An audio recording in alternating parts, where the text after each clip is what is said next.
Okay, this is how I prepare my drone for launching.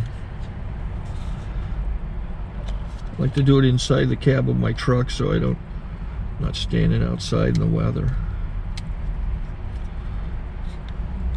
To install the joysticks for control, up and down, right and left, powered on. I have an Android phone that I use to connect it to the drone with.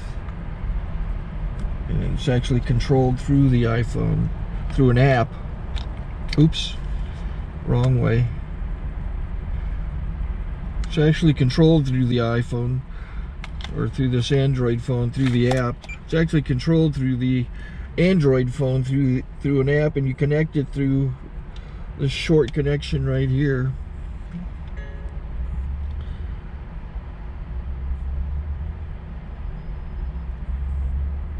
Remote control connected. Remote control's connected. So I pull out the drone. I have to extend the legs.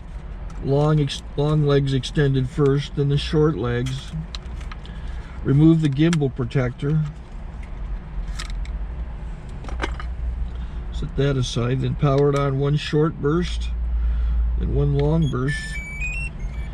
I lay it down.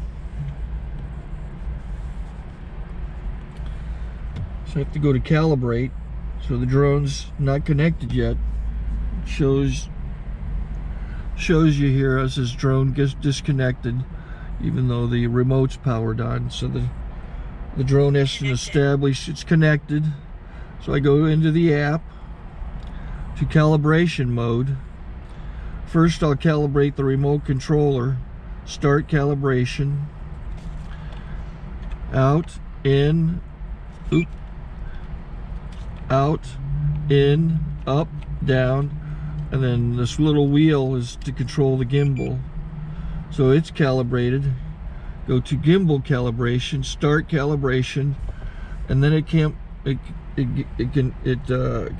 the gimbal. And if that shows up, the gimbal's moving all over the place. Changes, you can see it on the video. And I'm calibrated to take off. It's acquired 7 satellites at the moment. There are 26 satellites up in the sky, which it has to acquire before you can take off. So it's connected. It's got enough satellites. This is white. I can go to press this little arrow button, swipe right to take off, and it would start the motors if I slid this to the right. But I'll wait till I get outside. Don't want to do it inside.